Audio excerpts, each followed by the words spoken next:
Bismillahirrahmanirrahim. Rabbi shrah li sadri wa yassir li amri wahlul 'uqdatam min lisani yafqahu qawli. Yang berusaha Tuan Pengerusi Majlis, yang amat berbahagia Datuk Samsul Yusof, pengasas merangkap pengurusi Sensor Holding Berhad, yang berbahagia Datuk Rublan Iswaran, pengarah urusan Sensor Holding Berhad, pengarah-pengarah, pengurus-pengurus bahagian dan seterusnya, para pekerja yang saya hormati sekalian. Assalamualaikum warahmatullahi wabarakatuh. Salam sejahtera dan salam satu Malaysia. Terlebih dahulu ingin saya panjatkan rasa syukur kepada Ilahi kerana dengan limpah kurnianya dapat kita semua bersama-sama berkumpul di dalam majlis persidangan tahunan Sensor Holding Berhad ini bagi membentangkan pelbagai isu semasa yang melanda negara kita, yang secara langsung juga memberi kesan dan impak kepada syarikat Sensor Holding Berhad ini. Sebelum saya lupa, suka untuk saya mengambil kesempatan ini untuk meluahkan rasa terima kasih saya kepada mereka yang bertanggungjawab menjemput saya dan memberi peluang kepada saya untuk beri ucapan dan seterusnya membentangkan pandangan saya yang bertajuk Media Sosial dan Fitnah dalam Talian pada hari ini di dalam majlis yang penuh rahmat ini.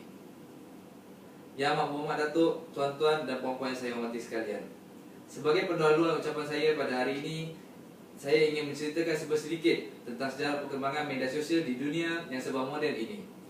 Pada awal tahun 1978, dengan penemuan sistem papan buletin, ia telah membolehkan kita untuk berhubung dengan menggunakan surat elektronik ataupun memuat naik dan memuat turun perisian. Semua ini dilakukan masih dengan menggunakan saluran telefon yang bersambung dengan modem. Kemudian pada tahun 1995, lahirnya laman GeoCities. Laman ini melayani web hosting, iaitu perkhidmatan sewa simpanan data-data laman sesawang agar laman sesawang tersebut boleh dilayari dan dari mana-mana saja. Dan kemunculan GeoCities ini menjadi tonggak dari berdirinya laman sesawang yang lain. Pada tahun 1997, muncul pula laman jaringan sosial pertama, iaitu 6degree.com. Walaupun sebenarnya pada tahun 1995 terdapat laman classmate.com yang juga merupakan laman rangkaian sosial, namun 6degree.com dianggap lebih menawarkan sebuah laman jaringan sosial dibanding dengan classmate.com. Dan pada tahun 1999 muncul tapak untuk membuat blog sendiri, iaitu Blogger. Laman ini menawarkan penggunaan yang boleh membuat laman sesawang sendiri, sehingga dari pengguna blogger ini boleh memuatkan hal tentang apa-apa saja, termasuk hal peribadi ataupun untuk mengkritik mana-mana pihak. Ini membolehkan kita untuk mengatakan blogger ini adalah satu tonggak berkembangnya sebuah media sosial. Pada tahun 2002, berdiri yang pula Friendster, laman jaringan sosial yang pada masa itu menjadi ledakan dan fenomena bagi media sosial yang menjadi luar biasa. Pada tahun 2003, tertubuhnya pula Link. Tidak hanya berguna kepada bersosial, Link juga berguna untuk mencari pekerjaan. Ini membuatkan fungsi sebuah media sosial semakin berkembang. Pada tahun yang sama juga terdirinya MySpace. MySpace menawarkan berbagai kemudahan di dalam penggunaannya, sehingga MySpace dikatakan laman jaringan sosial yang amat mesra pengguna. Pada tahun 2004, lahir pula Facebook, laman jaringan sosial yang terkenal hingga ke saat ini. Facebook merupakan salah satu laman jaringan sosial yang mempunyai ahli terbanyak. Kemudian pada tahun 2006 lahir pula Twitter, laman jaringan sosial yang berbeza dengan yang lain kerana penggunaan Twitter hanya boleh mengemaskini status dan ia dihadkan pada 144 perkataan saja. Dan pada tahun 2011 lahir pula Google+. Google melancarkan laman jaringan sosial yang bernama Google+ ini. Namun pada awal pelancaran Google Plus hanya terbatas kepada orang yang telah di-invite sahaja. Kemudian selepas itu barulah Google Plus dilancarkan secara umum. Inilah sedikit yang dapat saya ceritakan tentang sejarah perkembangan media sosial di dunia yang serba maju ini. Tuan-tuan dan puan-puan yang saya hormati sekalian, media sosial adalah sebuah media atas talian, di mana para penggunanya dengan mudah mampu menyertai, berkongsi dan meluahkan idea menggunakan blog, rangkaian sosial, forum dan berbagai medium-medium yang lain. Blog dan rangkaian sosial merupakan antara contoh bentuk media sosial yang paling umum digunakan oleh masyarakat di seluruh dunia. Ada pendapat mengatakan bahawa media sosial adalah media atas talian yang menyokong interaksi sosial dan menggunakan teknologi berasaskan web yang mampu mengubah komunikasi menjadi dialog interaktif. Statistik dari Unit Kajian Statistik UKS, Pejabat Naib Chancellor Universiti Malaysia Perlis melaporkan statistik mengenai penggunaan internet di Malaysia pada tahun 2000 adalah seramai 3.7 juta pengguna. Dan pada tahun itu populasi penduduk Malaysia adalah 24.6 juta penduduk. Manakala pada tahun 2010, iaitu 10 tahun selepasnya, populasi penduduk Malaysia adalah 26.12 juta orang dan 16.9 jutanya daripadanya adalah pengguna internet. Ini menunjukkan kadar pertumbuhan pengguna internet dalam masa 10 tahun adalah 356.8%. Tuan-tuan dan puan-puan yang saya hormati sekalian, jaringan sosial merupakan laman di mana setiap orang boleh membuat laman peribadi dengan sendiri, kemudian berhubung dengan rakan-rakan untuk berkongsi maklumat dan berkomunikasi. Jaringan sosial terbesar antara lainnya adalah Facebook, MySpace, Twitter dan lain-lain. Jika media tradisional menggunakan media cetak dan media penyiaran, maka media sosial menggunakan internet. Media sosial mengajak sesiapa saja yang berminat untuk berpartisipasi dengan memberi sumbangan dan pandangan secara terbuka serta berkongsi maklumat dalam masa yang cepat dan tidak terbatas. Saat teknologi internet dan telefon mudah alih semakin maju, media sosial juga turut berkembang dengan pesat. Kini kita melalui Facebook atau Twitter misalnya boleh dilakukan di mana-mana saja, bila-bila, hanya dengan menggunakan telefon mudah alih. Demikian dengan cepatnya pengguna boleh melayari media sosial. Ini mengakibatkan terjadinya fenomena besar terhadap arus maklumat, tidak hanya di negara-negara maju, tetapi juga di negara yang sedang berkembang pesat ini, Malaysia. Kerana kepantasannya, media sosial juga mula kelihatan mampu untuk menggantikan peranan media massa konvensional dalam menyebarkan berita-berita terkini. Perkembangan pesat media sosial kini menjadi semua orang seperti mempunyai media sendiri. Untuk memiliki sebuah syarikat tradisional seperti televisyen, radio atau akhbar, ia memerlukan modal yang sangat besar dan tenaga kerja yang banyak, tapi tidak dengan menggunakan jaringan sosial seperti Facebook dan sebagainya.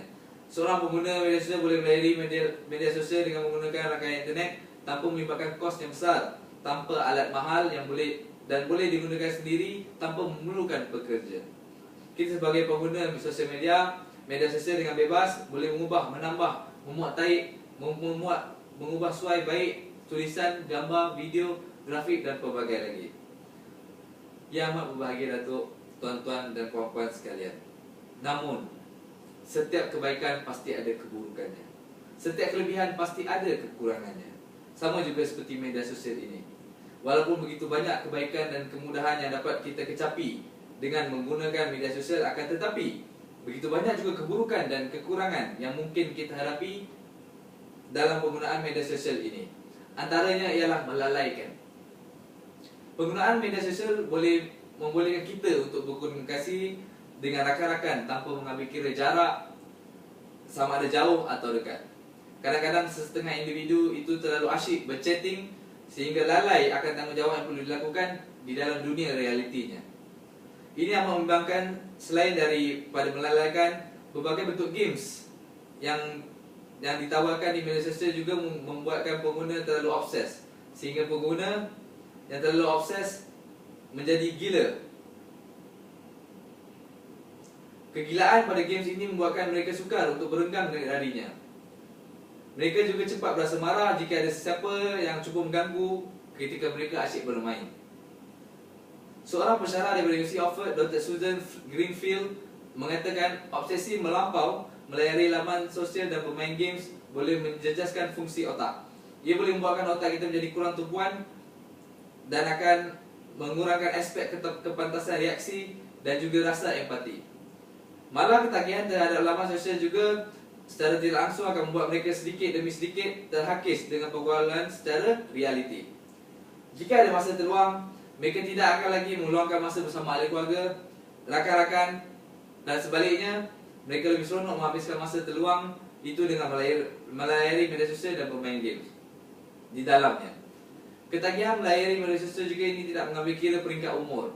tidak kira orang dewasa atau remaja, mereka semua tidak terkecuali dari mengalami ketagihan ini. Pengarah Institusi Sosial Malaysia Prof Madya Dr. Muhammad Fazil Cebdin melaporkan kepada Berita Harian mengatakan kira-kira 60,000 pelajar berusia 12 hingga 18 tahun di negara ini dikesan menghabiskan sekurang-kurangnya 4 jam sehari melayari laman sosial terutamanya Facebook. Tambah beliau lagi, remaja yang ketagih internet ini sanggup ponteng sekolah sekiranya di rumah mereka tiada komputer. Jika duit poket tidak cukup, mereka sanggup mencuri asalkan dapat mengunjungi cyber cafe. Ini adalah satu perkara yang perlu dipandang serius. Tuan-tuan dan puan-puan yang saya hormati sekalian, selain daripada kelalaian, obses, ketagihan, antara keburukan laman sosial yang paling utama ialah setiap individu pengguna media sosial mereka bebas mewarnai apa saja yang dikehendaki tanpa melalui gatekeeper.